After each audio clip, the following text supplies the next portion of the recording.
Davy Gray has come under quite a lot of criticism this season due to his Hibs team sitting rock bottom. But guess what, guys? Tonight they can redeem it. They're taking on Aberdeen. But before we even get to that game, we're simply talking about today on the Premier Sports YouTube channel. It was on Twitter as well. We had John McGinn in his interview, a four-way interview with Alan Hutton, John McGinn, and Michael Stewart. That is just utterly bizarre to me. But of course, tonight I mean, if he loses to Aberdeen, I don't feel like it'll get him the sack, right, per se.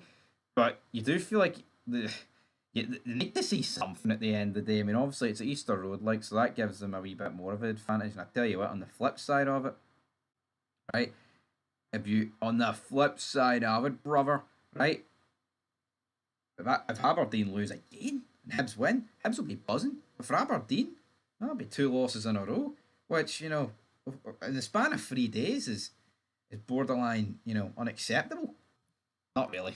That's just people having Aberdeen standards up at levels that they honestly they really shouldn't be at. But like the comments that they were referring to earlier, it was weird. You had Alan Hutton, you had Daryl, the big man that does Premier Sports and like TNT and all that good stuff, right? There was a lot of talk about things. It was just weird to see John McGinn though, right? Actually on this now when they were it feels more like they're going out of their way to defend Davy Gray. Like it's not been accept. I mean, it's unacceptable, right? They were hinging on the fact when Jordan Abita, right, gets sent off against Dundee, you had Ellie YOHAN doing keepy uppies after Jordan Abita gets sent off,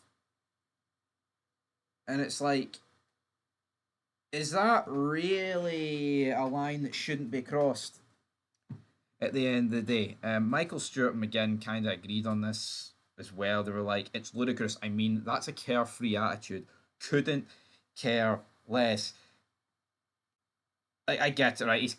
It's not exactly the greatest, but we've seen a similar sight Saturday night where the assistant guy was taking forever, and Brendan was like, you know what, screw this, fire a couple of balls on, keep yourselves warm. Could this just be Ellie Ewan keeping himself warm and up to speed?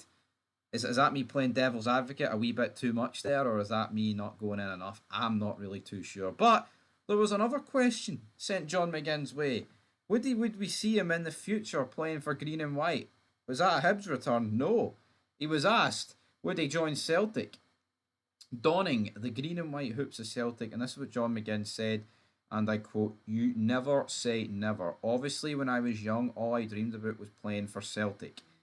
So there you have it. That's all he dreamed about when he was younger. We obviously know John McGinn is a Celtic fan, so I thought that was quite interesting to see that. John McGinn says that Aston Villa supporters still have love for Alan Hutton. He's been labelled the Scottish Cafu for a reason. He thought. That's another thing he said. John McGinn, there's a lot of questions being fired John McGinn's way. So obviously the Nations League happened. He said, and I quote, "The disappointing thing for us was when Robbo scored against Poland. We thought we'd got into pot one with the way the subs celebrate it." Yeah, but obviously if you're watching at home, you don't know. But again, the players, like obviously, I mean, the players aren't running about and when the ball goes out of play, checking their phone to see what happened at the end of the day. So you can definitely see why they would have thought by other people's reaction. John McGinn, honest assessment of Euro 2024 to wrap this video up. In the end, we were absolutely rubbish. We deserved to go out. He also talked about the fact that the penalty against Hungary should have been given at the Euros. He said the way we went out as well, it was an absolute stonewall penalty. I like this. I like this. The fact that John McGinn has been getting stuck in here, pretty good. But anyway, what do you guys think? Did Ellie Ewan cross a line, or is it just one of those things? Leave it down below. But that is where Frog Football's going to leave you here for this video. Like, comment, subscribe. Tonight, there should be some form of video regarding the Aberdeen and Hibs game. I mean, I won't be watching it. I'm away. But I'm sure Son of Scotland 90 will grace you with something, because I tell you what, it's a massive game. You know, if Hibs get beat, the pressure's really on. If Aberdeen draw or get beat, you feel like the wheels are beginning to come off there, and that, talk about bubbles bursting is definitely going to be up for discussion. So yeah, hit that like button, subscribe, all that good stuff, and then of course, tomorrow and Thursday, a lot of European action as well. Tasty, tasty, tasty.